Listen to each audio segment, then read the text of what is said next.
Hi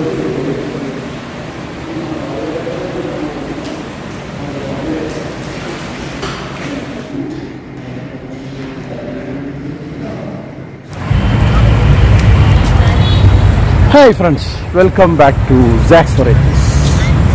ശ്രീലങ്കയിലെ കൊളംബോയിലെ ഒരു മ്യൂസിയം, നമ്മൾ കൽക്കട്ടയിലുള്ള ഒരു വിക്ടോറിയ കെട്ടിടമുണ്ട്, അതേ ലുക്കിൽ തന്നെ ഉള്ളൊരു കെട്ടിടമാണ്. അപ്പോൾ അതിൻ്റെ അകത്തെ മ്യൂസിയത്തിനകത്തുള്ള കാഴ്ചകളാണ് നമ്മൾ കാണാൻ പോകുന്നത്. അപ്പോൾ സ്കിപ്പ് ചെയ്യാതെ നിങ്ങളെ മുഴുവനായിട്ട് കാണണം.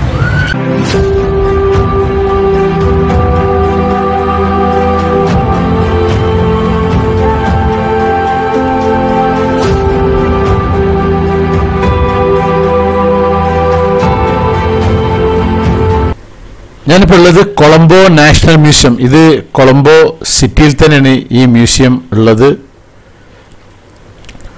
അപ്പോൾ ഇത് കാണാനാണ് ഇന്ന് പോകുന്നത്. എനിക്ക് പൊതുവേ മ്യൂസിയത്തിനോട് വലിയ താല്പര്യമൊന്നും ഇല്ലാത്ത ആളാണ്, എന്നാലും ഇവിടെ വന്ന നിലക്ക് അങ്ങോട്ട് കാണാൻ പോകണം. അപ്പോൾ ഇതാണ് അതിൻ്റെ എൻട്രൻസ് അല്ല, അതിലേക്ക് കടക്കാനുള്ള വഴി. ഇനി ഇതിൻ്റെ അകത്ത് കയറാനുള്ള ടിക്കറ്റ് ചാർജും മറ്റൊക്കെ ഉണ്ട്, അത് ഇനി അകത്ത് പോയിട്ട് എടുക്കണം. ഇവിടെ പൊതുവേ ഭയങ്കര ചാർജാണ് എല്ലാത്തിലും കയറാനൊക്കെ ഉള്ളത്. യൂറോപ്യന്മാരെ അപേക്ഷിച്ചിട്ട് നമ്മുടെ ഇന്ത്യക്കാർക്ക് ഹാഫ് ചാർജ് ഉള്ളൂ ഇവിടെ കയറാനുള്ളത്. ഒരാൾക്ക് കയറാൻ 1200 ശ്രീലങ്കൻ രൂപയാണ് ഇവിടെ ചാർജ് പറഞ്ഞിട്ടുള്ളത്. ഇത് നമ്മുടെ കൽക്കട്ടയിൽ ഉണ്ടായിരുന്ന ഇതേപോലത്തെ ഒരു ബിൽഡിങ് വിക്ടോറിയ, ഏകദേശം അതിൻ്റെ അതേപോലെ തന്നെയാണ് പുറത്ത് നോക്കിയാൽ കണ്ടാൽ മനസ്സിലാവുന്നത്. 1877 ജനുവരി 1-നാണിത് സ്ഥാപിച്ചത് ഈ മ്യൂസിയം. അപ്പോൾ ഞങ്ങൾ ടിക്കറ്റ് എടുത്തിട്ട് അതിൻ്റെ ഉള്ളിൽ കയറണം. ഇത് ഇവിടുന്ന് റോഡ് ഭാഗത്തിലേക്കുള്ള വ്യൂ ആണ് ഈ കാണുന്നത്. നല്ല കണ്ടമാന സ്ഥലമുണ്ട്, നല്ല സൂപ്പർ അയക്കുന്നത്. ഇതാണ് അതിൻ്റെ മെയിൻ എൻട്രൻസ് ഭാഗം. അപ്പോൾ ഞാനിതിൻ്റെ അകത്തേക്ക് ഇനി കയറുകയാണ്. അങ്ങനെ ടിക്കറ്റ് എടുത്തു. 1200 ഇവിടുത്തെ രൂപയാണ് ചാർജ്. ഇനി ഇതിൻ്റെ അകത്തുള്ള കാഴ്ചകളൊക്കെ ഇങ്ങനെ കാണാം. ബുദ്ധൻ്റെ പ്രതിമ തന്നെയാണ് കയറുമ്പോൾ തന്നെ ഉള്ളത്. അപ്പോൾ ഇനി വീഡിയോ എടുക്കലൊക്കെ പ്രശ്നമാണെന്ന് പറഞ്ഞിരുന്നു. അപ്പോൾ ഏതെങ്കിലും കുറച്ചൊക്കെ കണ്ട് ഫോട്ടോസൊക്കെ എടുക്കുക, വീഡിയോ നിരോധിച്ചിട്ടുണ്ട് ഇവർ. ഇത് ശ്രീലങ്കൻ്റെ മാപ്പാണ് ഈ കാണുന്നത്, ഫുൾ മാപ്പ്. അപ്പോൾ കാര്യമായിട്ട് ഇവിടെ ഉള്ളത് ഈ ബിംബങ്ങളും പിന്നെ കൊത്തി വെച്ചിട്ടുള്ള കുറേ കാര്യങ്ങളും ഡീറ്റെയിൽസൊക്കെയാണ്. അപ്പോൾ അതൊക്കെ നിങ്ങളങ്ങനെ കണ്ടുപോവുക.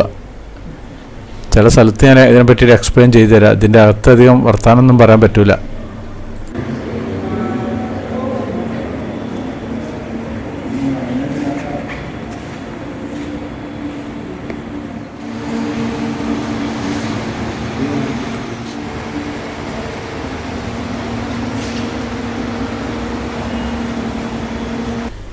ഇപ്പോൾ ഇത് നാഷണൽ മ്യൂസിയം ആയിരുന്നല്ലോ പേര്. മുമ്പ് ഇതിൻ്റെ പേര് കൊളംബോ മ്യൂസിയം എന്നായിരുന്നു ആദ്യം ഇതിൻ്റെ പേരുണ്ടായിരുന്നത്. ഇത് ഞാൻ നേരത്തെ പറഞ്ഞില്ല, 1877 ജനുവരി 1-നായിരുന്നു ഇത് സ്ഥാപിതമായത്. പിന്നെ അന്ന് സിലോണിലെ ബ്രിട്ടീഷ് ഗവർണറായിരുന്ന സർ വില്യം ഹെൻറി ഗിഗറായിരുന്നു ഇതിൻ്റെ സ്ഥാപകന്. അങ്ങനെ 1872 അദ്ദേഹം ഗവർണറായി നിയമിതനായ പിന്നെ ശേഷം റോയൽ ഏഷ്യാറ്റിക് സൊസൈറ്റി നിർണായക പങ്കുവഹിച്ച അദ്ദേഹം. അങ്ങനെ ഒരു വർഷത്തിനുള്ളിൽ ഒരു പൊതു മ്യൂസിയത്തിൻ്റെ അംഗീകാരം ലഭിച്ച് അങ്ങനെ പൊതുമരാമത്ത് വകുപ്പിൻ്റെ സർക്കാർ ശില്പിയായ ജെയിംസ് ജോർജ് സ്മിത്ത്, അദ്ദേഹത്തിൻ്റെ കാലഘട്ടം 1833-1910 കാലഘട്ടത്തിലാണ് അദ്ദേഹം ഉണ്ടായിരുന്നത്. ഇറ്റാലിയൻ വാസ്തുവിദ്യാ ശൈലിയിൽ ഒരു പുതിയ ഘടനയ്ക്കുള്ള പദ്ധതികൾ തയ്യാറാക്കാൻ കഴിഞ്ഞ് അങ്ങനെ 1876 നിർമ്മാണം പൂർത്തിയായി. പിന്നെ അതിൻ്റെ അടുത്ത വർഷം ഇത് മ്യൂസിയമായിട്ട് തുറക്കുകയും ചെയ്തു.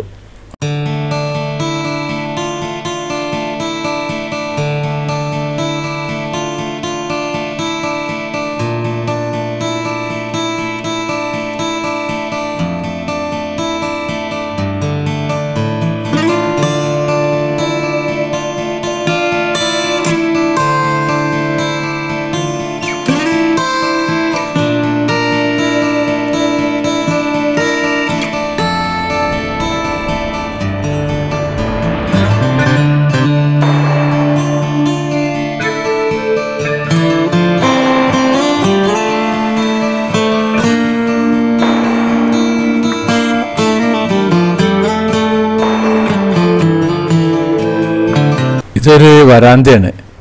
ഈ വരാന്തയിൽ നിന്ന് പിന്നെ നമ്മളിതിൻ്റെ പുറംഭാഗം കാണാൻ നല്ല ഭംഗിയാണ്. കംപ്ലീറ്റ് നല്ലവണ്ണം പച്ച പുല്ലൊക്കെ വെച്ച് നല്ല ഉഷാറാക്കിയിരിക്കുന്നത്. ഏതായാലും നല്ല മെയിൻറ്റെയിൻ ചെയ്തിട്ടുണ്ട് ഇവർ.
ഇവിടെ ക്യാൻറ്റീൻ എന്ന് പറഞ്ഞൊരു സ്ഥലമുണ്ട്. അവിടുത്തെ അവസാനത്തെ രാജാവിൻ്റെ പിന്നെ സിംഹാസനമൊക്കെ ആണ് ഇതിൽ മ്യൂസിയത്തിൽ പ്രദർശിപ്പിച്ചിട്ടുള്ളത്. അങ്ങനെ രാജാക്കന്മാരെ കുറേ സാധനങ്ങളും കാര്യങ്ങളൊക്കെ ഉണ്ട് ഇവിടെ.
ഈ ഒരു ഭാഗങ്ങൾ കംപ്ലീറ്റ് ചുമർ ചിത്രങ്ങളും ഒക്കെയുള്ള ഒരു ഭാഗമാണ് ഈ ഒരു ഏരിയ.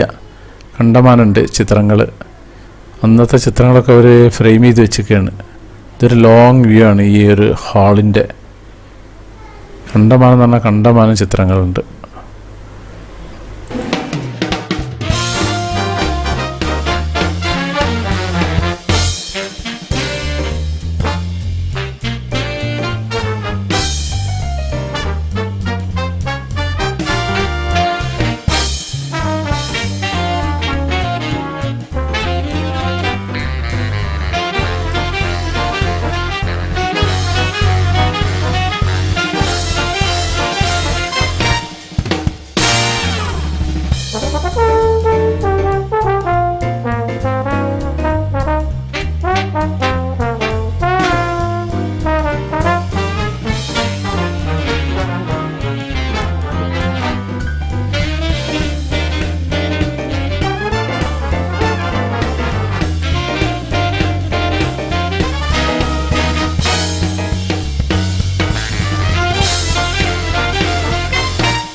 ഇതിപ്പോൾ ഫസ്റ്റ് ഫ്ലോറിൽ നിന്ന് ഇതിൻ്റെ പുറത്തേക്കുള്ള വ്യൂ ആണ് ഈ കാണുന്നത്.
ഇതിൻ്റെ ബാൽക്കണിയിൽ നിന്ന് പുറംഭാഗം കാണാൻ നല്ല രസമാണ്. അത് മെയിൻ റോഡാണ് കാണുന്നത്. ഇത് പിന്നെ ഇതിൻ്റെ ഉള്ളിലേക്കുള്ള റോഡാണ് ഈ റോഡുകളൊക്കെ, അതിൻ്റെ ഇടയിൽ കൂടിയുള്ള റോഡുകളൊക്കെ. ഈ ഒരു ഭാഗം തിളങ്കക്കാരെ ഓരോ പഴയ തനതായ കളികളും ഓരോ വസ്ത്രവിധാനവും ഒക്കെ ഉള്ള ഒരു സെക്ഷനാണ് ഈ ഒരു ഭാഗം.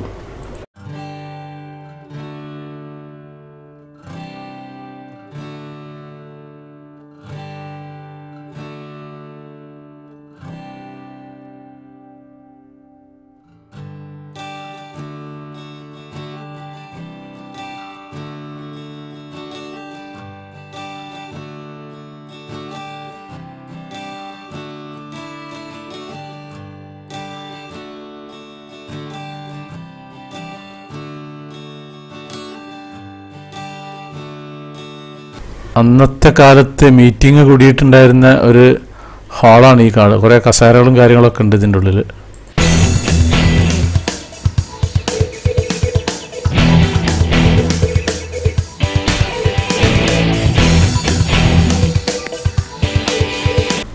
ശ്രീലങ്കൻ്റെ തനതായ കുറേ കാര്യങ്ങളാണ് ഇനി ഈ ഒരു ഭാഗത്തുള്ളത്.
അപ്പോൾ ഇനി പുറത്തേക്ക് കിടക്കുകയാണ് എക്സിറ്റ്.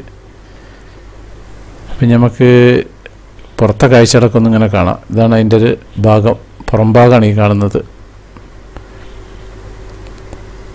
നല്ല ഭംഗിയാക്കി നല്ല മെയിൻറ്റെയിൻ ചെയ്തിറക്കുന്നുണ്ട്. യൂറോപ്യന്മാർ കുറേ എണ്ണുണ്ട് ഇതിൻ്റെ അകത്ത്. വലിയ വലിയ മരങ്ങളും കാര്യങ്ങളൊക്കെ ഉണ്ട്. നല്ല തെളിഞ്ഞ ആകാശമാണ്.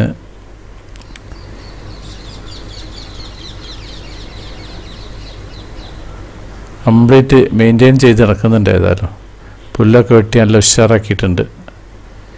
അപ്പം ഇനി അങ്ങനെ പുറത്തേക്ക് പോകണം. ഇതാണ് പുറത്തേക്ക് പോകുന്ന വഴിയാണ്. അതാണ് മെയിൻ റോഡ്. പുല്ലൊക്കെ നല്ല ഉഷാറാക്കിയിട്ടുണ്ട്. നല്ല മെയിൻറ്റെയിൻ ചെയ്ത് നടത്തിയിട്ടുണ്ട് ഇവർ ഏതായാലും. അപ്പം ഇതാണ് ഇങ്ങനെ വന്ന് ഇവിടെ ഒരു പ്രതിമയും കാര്യങ്ങളൊക്കെ ഉണ്ട്. അപ്പം നമ്മുടെ സാക്സ് വെറൈറ്റീസ് ചാനൽ നിങ്ങൾ ആദ്യമായിട്ട് കാണുന്നവരാണെങ്കിൽ അത് സബ്സ്ക്രൈബ് ചെയ്യാൻ മറക്കരുത്. പിന്നെ അതുപോലെ ലൈക്ക് ചെയ്യാൻ മറക്കരുത്, കമൻറ്റ് ചെയ്യാൻ മറക്കരുത്, ഷെയർ ചെയ്യാൻ മറക്കരുത്. എന്നാൽ താങ്ക് യു.